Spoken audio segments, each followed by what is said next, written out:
कहानी शुरू होती है एक ऐसे ट्रेड वॉर से जिसे शुरू तो किया अमेरिका ने, पर इसका अंजाम शायद उसने खुद भी नहीं सोचा था। पूरी दुनिया की नजरें इस पर थीं, क्योंकि दांव पर सिर्फ पैसा नहीं लगा था, बल्कि ग्लोबल पावर का पूरा बैलेंस लगा हुआ था। चलिए समझते हैं कि आखिर हुआ क्या। उस वक्त के प्रेसिडेंट डोनाल्ड ट्रंप का रवैया आप जानते हैं, बेहद आक्रामक था। उनको पक्का यकीन था कि अमेरिकी दबाव के आगे दुनिया के सारे देश झुक जाएंगे। उनका तो मानना था कि बाकी देश एक डील करने के लिए मरे जा रहे हैं। तो ये सब शुरू कैसे हुआ? देखिए, अमेरिका जो कि एक ग्लोबल सुपर पावर है, उसने दुनिया के खिलाफ एक तरह से ट्रेड वॉर छेड़ दिया, और उसका पहला और सबसे बड़ा निशाना था चीन। और फिर चीज़ें बहुत तेज़ी से बदली। एक काल्पनिक सिचुएशन देखें तो 2 अप्रैल 2025 को अमेरिका ने रेसिप्रोकल टैरिफ का ऐलान किया, मतलब जैसे को तैसा वाला टैक्स। शुरुआत हुई चीन पर 34% के एडिशनल टैक्स से।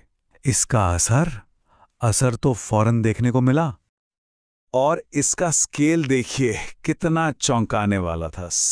सिर्फ एक हफ्ते के अंदर दुनिया भर के बाजारों से $10 ट्रिलियन गायब हो गए।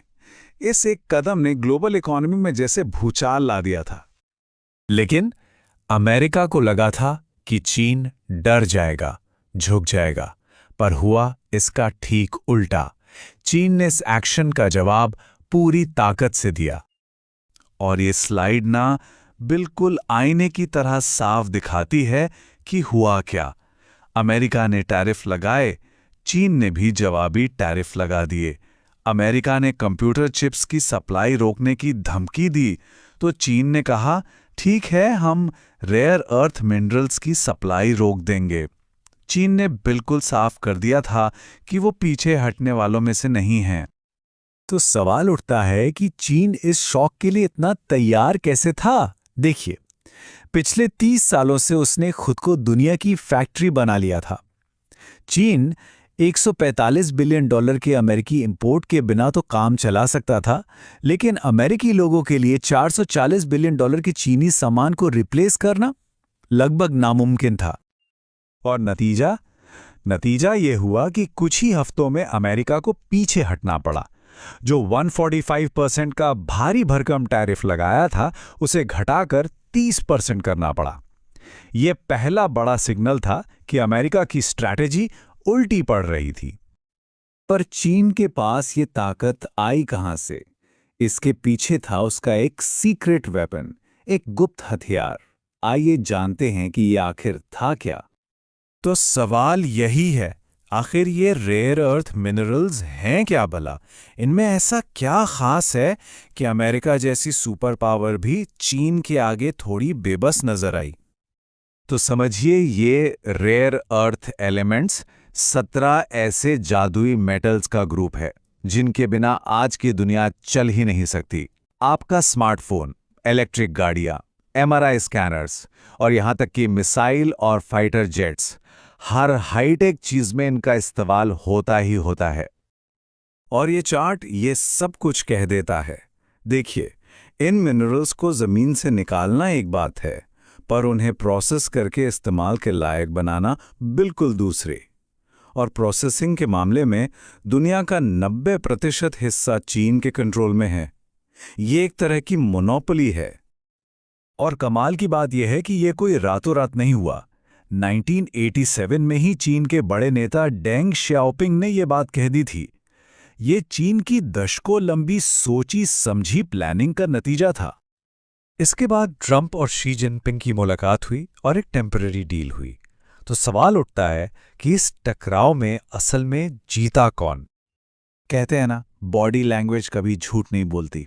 बस इन दोनों लीडर्स को देखिए। एक तरफ जहां ट्रंप मीटिंग के बाद बेहद खुश नजर आ रहे थे, वहीं राष्ट्रपति शी जिनपिंग शांत और संयमित बने रहे। उन्होंने किसी बड़ी डील का कोई संकेत नहीं दिया। इससे साफ पता चलता है कि प्रेशर में कौन था। इस अस्थायी सौदे में कुछ खास बातें थीं, जैसे 1 साल तक कोई नया टैरिफ नहीं लगेगा, चीन अपने रेयर अर्थ एक्सपोर्ट पर कंट्रोल कम करेगा और बदले में अमेरिका से हाई एंड कंप्यूटर चिप्स खरीदेगा, जो उसकी एआई इंडस्ट्री के लिए बहुत ज़रूरी हैं। अब आते हैं सबसे बड़े सवाल पर। इस पूरी कहानी में, इस नई ग्लोबल सिचुएशन में भारत कहाँ खड़ा है? इसका भारत के लिए क्या मतलब है? ये आंकड़े देखिए, ये साफ साफ दिखाते हैं कि जमीन आसमान का फर्क है। चीन का फॉरेन रिजर्व 3.2 ट्रिलियन डॉलर से ज्यादा है, भारत का लगभग 700 बिलियन डॉलर। चीन अमेरिका से बराबरी पर बात कर रहा है और भारत पर 50% तक टैरिफ लग रहे हैं। मोल भाव करने की ताकत में कितना बड़ा अंतर है। और अगर ये काफी नहीं था, तो जरा इस बात पर गौर कीजिए। आज अमेरिका की सिर्फ एक कंपनी है, एनवीडिया। उसकी वैल्यू भारत की पूरी 5 ट्रिलियन डॉलर की इकोनॉमी के टारगेट से भी ज्यादा है। ये आंकड़ा सोचने पर मजबूर करता है। तो निचोड़ ये है कि जहां चीन ने सालों तक विकास और आत्मनिर्भरता पर फोकस किया, वहीं भारत आज भी अमेरिकी टैरिफ और प्रतिबंधों की धमकियों से जूझ रहा है। तो ये सब देखकर आखिर में एक ही सवाल मन में आता है, और ये बहुत ज़रूरी सवाल है। किसी भी देश का असल नेशनल फोकस क्या होना चाहिए? नफ़रत की राजनीति या फिर नौकरियां, इकोनॉमी और तरक्की? ये एक ऐसा सवाल है जिसका जवाब ही आने वाले कल की दिशा तय करेगा।